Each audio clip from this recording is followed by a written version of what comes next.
Just went to get my slippers because my feet are cold. It's really been getting cold now.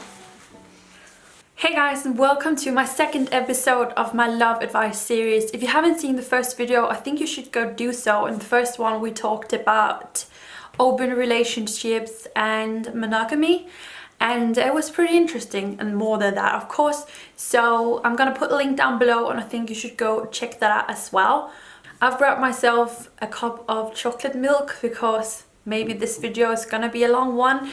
Also, I'm wearing my new dream design that I just released recently, and I'm gonna put a link down below to the web shop in which you can get it. I have a plant in my head and I'm really proud of it. I really like it, so I can't wait to start seeing some of you wear it.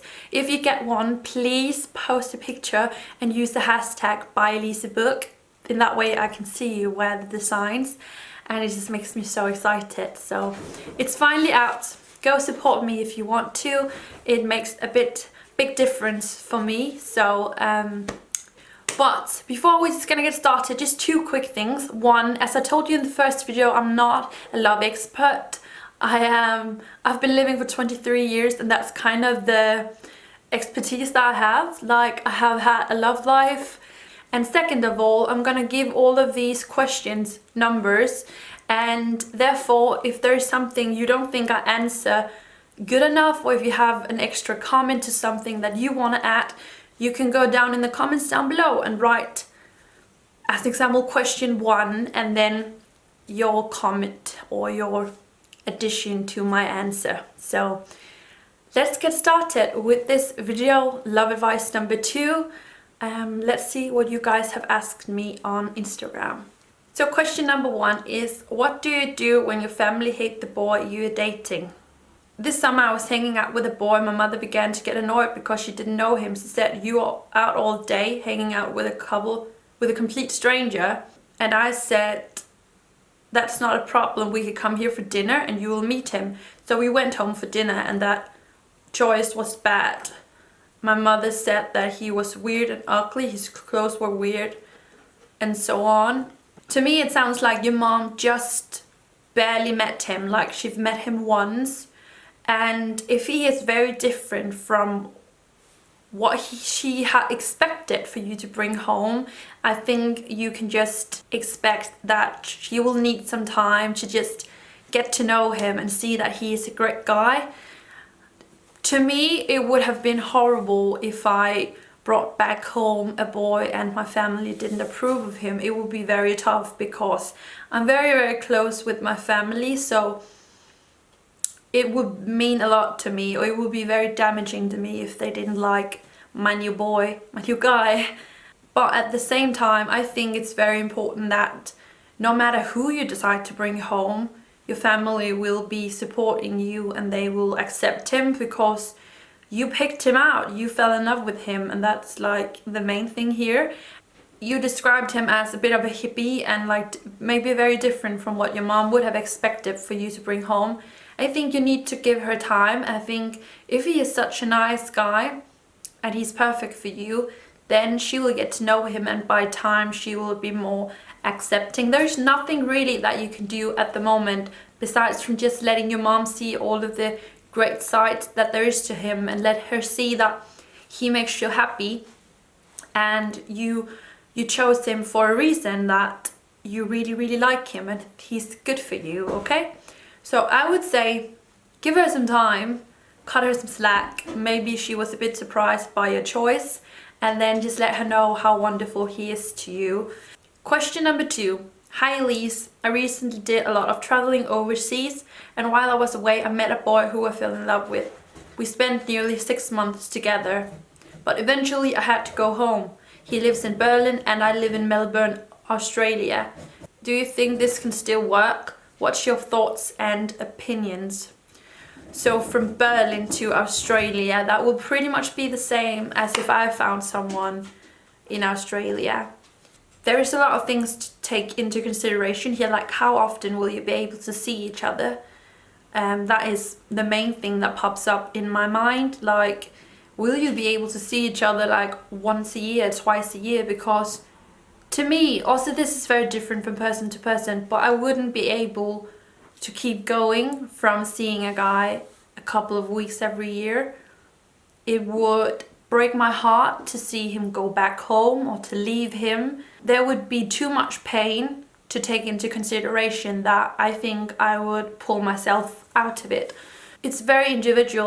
You have to ask yourself a couple of questions, like how often will you have to see him before you will be okay in the situation? Like, how much will you see each other? How much pain would there be versus how happy he'll make you? But I think waiting, like sitting there and waiting for a guy that you barely ever see when you are young, I think that is a bit dangerous. I think you put yourself in a waiting room where you maybe miss out on some options and some things that are waiting out there for you that maybe you won't get to experience them because you're waiting for this guy that's super far away that you don't see very often. I have heard people for whom this have worked out, at least for a long period of time. There were a guy in the high school that I went to, and he had a girlfriend in China. From Denmark to China, that's insane. And I know that they were together for at least 2 years, I think, which is, to me, like, respect. If those 2 years are very tough, like every single day, and you just live for those like 2 weeks a year that you'll be together or something like that, to me that would be too hard. It would be too rough. But yeah, you have to sit down and really think about these things yourself. Maybe talk to a friend or your mom and people that care about you. Talk to them about it. That would be helpful, I hope. If anyone has anything to add, if you've been in a similar situation, please comment down below.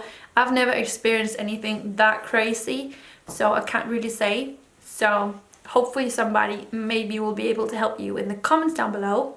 Question number 3. Hey Elise, I have a question for your video. How can you show a guy that you like him without saying it directly? I mean, are there certain ways to show that? Oh, without being able to say this 100% since I'm just me and since I'm a girl and not a guy. But I think you can show a guy the same kind of small signs of interest that you can show a girl. And maybe if you think about some of the things that we appreciate and just think that maybe that's the same with a guy. As an example, I really like when guys are showing interest in what's happening in my life. If he knows that, as an example, I was going to my physiotherapist test to see if I could start doing badminton again. To me, if somebody knows that I'm going through this test and they actually show interest by asking me how it went, that is a big, big plus in my book.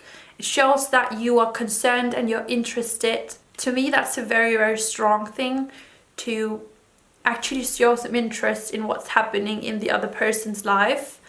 I don't know if you're in school with this guy or where you know him from, but if you know him from school or something else, it could be sitting down next to him to a party or just at school and have a chit chat about something, like showing him that you've seen him, that you know he exists and that you have an interest in just talking to him. It doesn't have to be that you sit down and tell him that you really like him.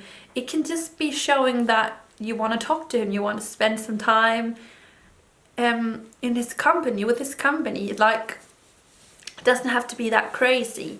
That you send him small Snapchats throughout your day, like just showing him that you know he exists and maybe that he's on your mind. Also, I think sometimes Snapchat is a good way of starting up a conversation. If you send out a snap about something that's going on in your day and you get one in return, then maybe suddenly you have a conversation started. I don't know. If any of you have more suggestions, comment down below. But I think the primary thing here is just to show him that you know that he exists and to show interest in whatever is going on. If he plays football, and you can ask him how the season is going, or, you know, just showing interest. That means a lot, and I think that's the most obvious way to show interest without saying too much. But you could also just be fearless and just tell him that you like him. That would be cool. Question number 4, right? What do you do when you're around a guy you like and he's really flirty with you, but when you don't see each other, he never talks to you until you meet again? So flirty when you meet and doesn't speak until next time.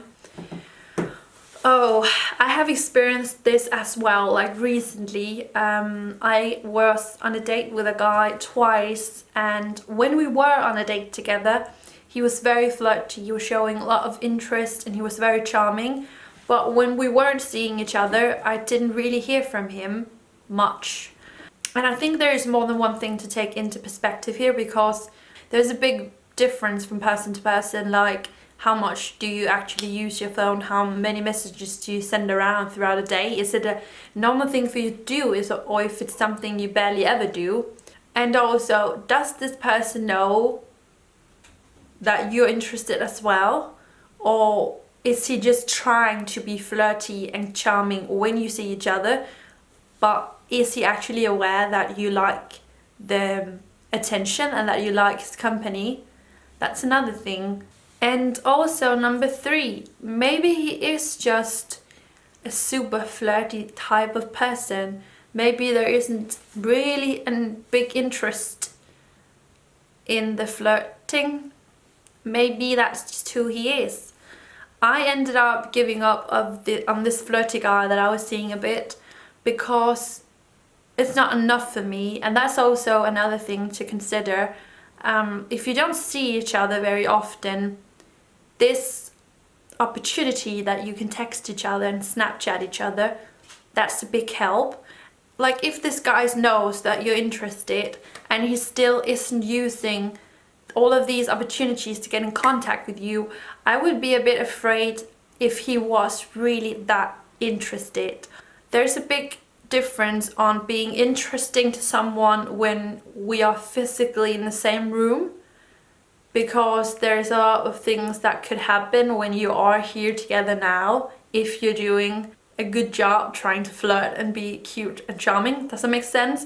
But if a guy is still thinking of you when you are far away from each other, and he's still showing an interest in what you're doing and how you're doing, then that's showing something very different, maybe showing a lot more serious.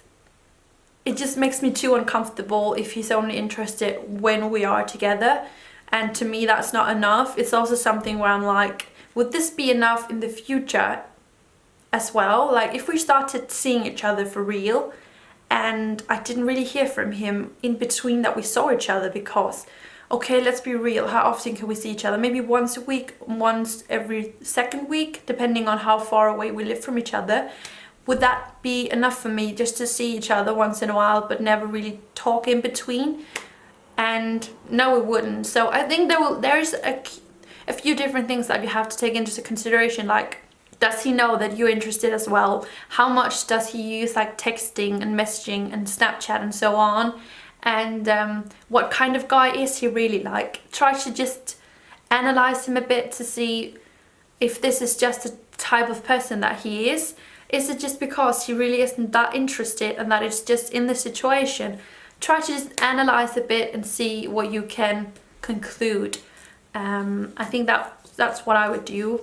So the last question of this video, it's gonna be too long, is have you ever been clingy in a relationship or become too attached to someone, and how did you learn to deal with this? So my last relationship was 5 years long, and we started seeing each other.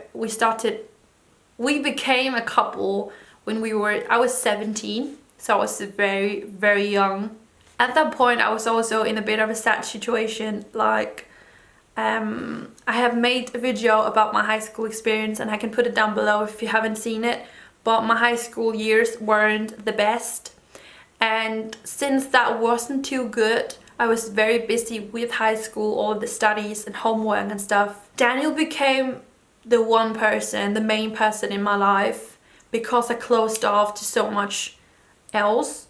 I was kind of in this small bubble, and Daniel was pretty much the only person besides from my family around that time. If you are aware of this being an opportunity that could happen, I think that's very, very good, because that means you can do something about it.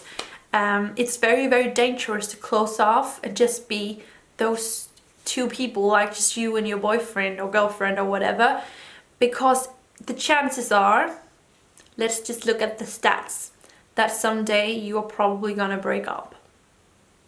I'm sorry to say it, but it happens. And if that's the case, you're gonna be heartbroken and you're gonna be so lonely because you lost the only friend that you had. I was lucky that we were together for so long, because when I got out of high school, I started multimedia design, and it was a lot better for me socially as well. I really liked the people there, and I got some very, very lovely friends. And also I started playing badminton again. I didn't do that through high school. I was super duper lonely and sad. So I was kind of lucky that I managed to get some new friendships going and kickstart some old ones as well. And I think that was also because we had this period of time where it had been very lonely for me, and it had been mostly just Daniel that I saw. Like, it was just Daniel and me against the world, and that was not healthy. It was not good for any of us. So yeah, what to do? Focus on your friendships. They're so important. Make sure that you don't let go. If you are a bit of an introvert, as I am, then maybe set yourself some goals. I did that once. I was like, I'm gonna have to contact an old friend every week, hear how they are and just catch up. And that was like a goal of mine. After this period in high school where everything had been so horrible, I thought it would be a good idea to have a goal every week, a challenge, just to make sure that you focus on it, make sure that you're aware, make sure to challenge yourself, set yourself goals. Maybe if you don't really know where to find new friends and stuff, take up a new interest, a new sport, just something that could bring you some new friends, some new connections, some new relationships. So yeah, I think that was the last question that we'll be able to talk about in this video. I don't know if my answers were a bit too flowy today. Like last time, I spent some time thinking about the questions before I filmed the video. Today is a lot more just like blah. So I hope all of the things made sense that I told you.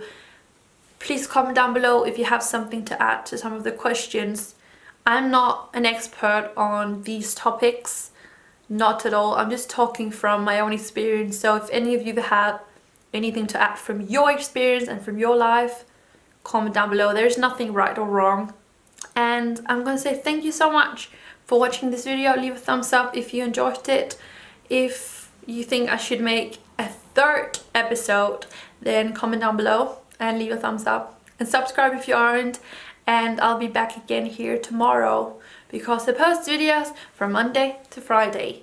And also please check out my design. I'm so proud of it. I really like it. And it's a long sleeved, by the way. You can also get a t-shirt, a sweatshirt, a canvas bag. Check it out, link below. Yes, I'll see you guys again tomorrow. And I really hope this helped for just one person. So see you again tomorrow, guys. Bye.